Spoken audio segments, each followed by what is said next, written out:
নমস্কাৰ আপোনালোকে ইতিমধ্যে গম পাইছে যে বুধবাৰে নিশা 1:45 মান বজাত অধিবক্তা নম্ৰতা বৰা এক দুৰ্ঘটনাত সংঘটিত হৈ মৃত্যু খাবতি লব লগা হল। সেয়া আমি হিন্দু সুৰক্ষা সেনা অসমৰ তৰফৰ পৰা আমি নিজৰ প্ৰতিক্ৰিয়া প্ৰকাশ কৰিব বিচাৰিছো। কাৰণ অধিবক্তা নম্ৰতা বৰাৰ আপোনালোকে ইতিমধ্যে গম পায় ৰুক্মণী গাঁৱৰ নেহা এপাৰ্টমেণ্টত দুগৰাকী বান্ধৱীৰ সৈতে ভাড়া ঘৰত আছিলে আৰু সমস্ত ঘটনাটো আমাৰ এক সন্দেহ হোৱাত আমি নিজৰ প্ৰতিক্ৰিয়া প্ৰকাশ কৰিবলৈ গৈ আছো। আপোনালোকে ইতিমধ্যে গম পাইছে যে বুধবাৰে নিশা ইডিএফৰ বিধায়কৰ কাছিমৰ পুত্ৰ আয়াতুল ইছলাম হক চৌধুৰী, বাহন চালক ইছলাম হক চৌধুৰী, মৃগাংক বৰা, গায়ত্ৰী বৰা আৰু প্ৰজ্ঞা দিহিঙীয়াই ৰাতি 1:45 বজাত কি এনেকুৱা জৰুৰী কাম ওলালে যে শ্বিলঙলৈকে ইহঁতে যাব লগা হল। আমাৰ 1 নম্বৰ সন্দেহ। 2 নম্বৰ, শ্বিলঙলৈ যাওঁতে আধা বাটতে নংপুত ৰৈ থকা বাহনত এক খুন্দা মাৰা বুলি সিহঁতে প্ৰকাশ কৰিলে।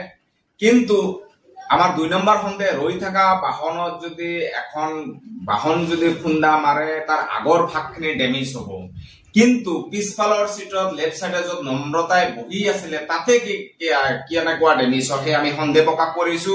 আমাৰ 3 নম্বৰ সন্দেহ, বাহনখনত চালক সহকাৰে 5জন ব্যক্তি আছিল, কিন্তু কেৱল নম্ৰতা বৰাৰেই আঘাত হল বা তেওঁ মৃত্যু খাবতি লগা হল। এই ধৰণৰ দুৰ্ঘটনা আমি সন্দেহ প্ৰকাশ কৰিছো। 3 নম্বৰ সন্দেহ।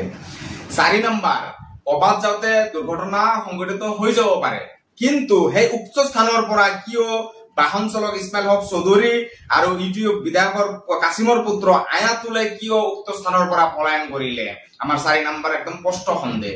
সেইকাৰণে আমি চৰকাৰ আৰু প্ৰশাসনক আমি হিন্দু সুৰক্ষা সেনা অসমৰ পৰা দাবী উত্থাপন কৰিছো যে অতি সোনকালে এই আয়াতুলৰ ওপৰত উচিত কঠোৰ তদন্ত চিবিআৰ কাৰা তদন্ত কৰিব লাগে আৰু অতি সোনকালে ইছমাইল হক চৌধুৰী, বাহন চালক ইছমাইল হক চৌধুৰীক তৎকালীনভাৱে গ্ৰেপ্তাৰ কৰিব লাগে আৰু গ্ৰেপ্তাৰ কৰি এই 2জন ব্যক্তিৰ ওপৰত মানে কঠোৰ জেৰা কৰি কিনে ফাষ্ট ট্ৰেক আদালতত বিচাৰ সম্পূৰ্ণ কৰি কিনে সিহঁতক জেল হাজতলৈ প্ৰেৰণ কৰিব লাগে।